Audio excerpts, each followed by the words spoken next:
Good to be with you as we celebrate the 15th Sunday in Ordinary Time in the Catholic liturgy. The scripture passages are marvelous in a very beautiful way this Sunday. They bring to mind a whole message, you might say, of harvesting, of seeding, of planting, and of growing. And there could be nothing more familiar to all of us in this middle of July than what we're seeing in terms of the harvesting and the beauty of the soil around us.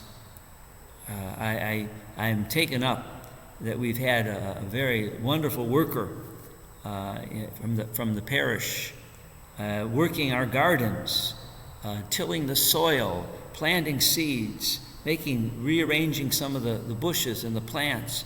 And there's just a marvelous array of colors, not only of flowers, but a marvelous array. There's some fruits and vegetables. We have some delicious-looking tomatoes growing up. This marvelous array certainly resonates with the passage from the responsorial psalm that we use this Sunday. The seed that falls on good ground will yield a fruitful harvest. I mean, it's unbelievable. That whole the psalm, in between the reading, sometimes we, I think, neglect. The psalms are beautiful in themselves. They offer something that we should be paying attention to, as well as the usual readings. Even though they're songs of praise, they offer a lot of reflection for us. It says, "You have visited the land and watered it. Greatly have you enriched it, softening it with showers, blessing its yield.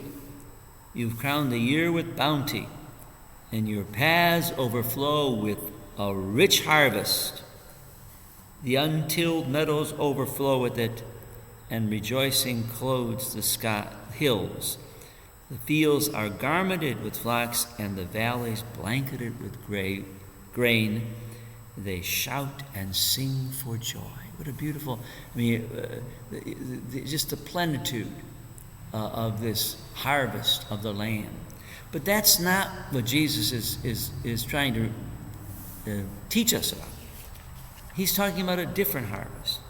And we know it's a different harvest because the last words of the gospel say something that's, if you were a real farmer, if you were really an agriculturalist, if you're really somebody who dealt with the science of the soil, you would say, wait a minute now. He says, "But the seed sown on rich soil is the one who hears the word and understands it, who indeed bears fruit and yields 100 or 60 or 30-fold."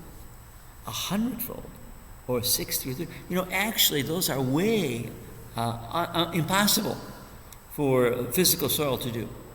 Those that study agriculture and deal with it all the time in a practical way say maybe 7 times, 7-fold. But 100-fold? Oh my gosh, it's just impossible on the level of soil to produce. But Jesus is not talking about soil in that way. He's talking about the receptive spirit of a human being. If that receptive spirit of a human being accepts his word and the seed of his love, they can really produce in a way unimaginable. An unimaginable production can come from that grace of that seed of his love. And that seed of his love comes not only from him directly, but comes from many different sources of life. One of the things about the sowers in ancient Israel was they because the land was pretty rocky, it was not very smooth. It wasn't like our plains, huge stretches of acres and acres of land, nice and flat. It was very undulating and rocky, and you had to went all over the place. So the sower literally had a bag with seed, and he just kept throwing the seed all around, hoping that something would grow. And if the good soil would grow real well, maybe even the less good soil, it wouldn't be as a good a produce or harvest, but yet it was important. So that sower sowed it all around, and that's what God is always doing with us. He's sowing seeds of his love. Sometimes he sows it even through people who are we're not happy with, we're disgusted with. Maybe they're our enemies. They're sowing a seed in our lives, maybe a seed of patience, a seed of understanding that we have to have now in dealing with this.